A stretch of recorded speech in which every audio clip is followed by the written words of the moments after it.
Happy New Year's, everyone! Today I'm going to be showcasing my custom RWS Thomas, specifically the John T. Kenny one. So, backstory.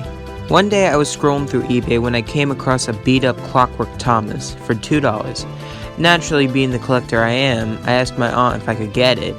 She said yeah and paid for it well. I offered her to give her money, but she refused. So I just ended up smuggling the money in her purse when she wasn't looking. Now moving on to when I got started, the model was completely filthy, so after a quick Clorox wipe, it was all ready to begin. Or so I thought.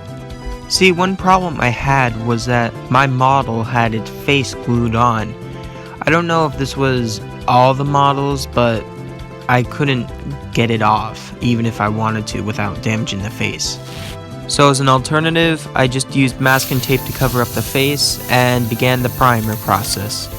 Then after a run of Michael's, I got him his blue paint and I found a red paint marker which helped with the running board process. Then after all that was done, it was time for the pinstriping. See, my process at the time was thinking, oh, I could just use masking tape and red paint and I would get away with it. However, the masking tape I used was very crappy, and as a result, I had a bad paint job. Fucking idiot! Piece of shit!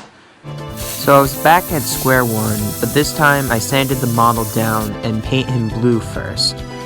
Then after the paint dried, I just hand painted the black parts all well. Once that was done, I used the Posca paint markers to make his new eyebrows. Once that was done, it was time to make his new pinstripes. This was done red paint and Tamiya tape, which worked immensely and much better than that crappy pinstripe paint. After that was done, it was time to glue back his dome in. I had previously drilled a hole in the boiler where the dome would go, and before placing the dome on, I put a screwdriver through it to help glue the dome in the correct spot. Once the glue had dried, it was time to make his pinstripes.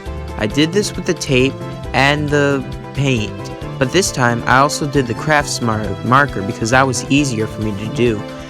And it was a bit tedious, so when you're doing pinstripes, just bear in mind it's not all gonna work in one coat. A lot of thin coats will help.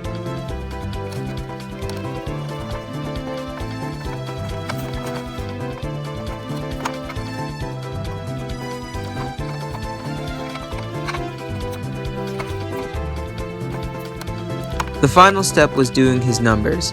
A link will be in the description on how I did these. My good friend Taillamp Studios helped immensely with this, and I can't thank him enough.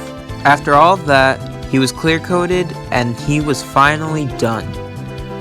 Ultimately, this project was fun to build, but tedious at times. When you're doing this, just have a lot of patience and you will do well. I want to thank Brendan Reese 10, Trackside Studios, and Taillamp Studios for helping me with this. These guys are very amazing and you should check their work out. Well, ultimately, I have nothing more to say. Happy New Year's, everyone. I hope 2021 will be better than 2020.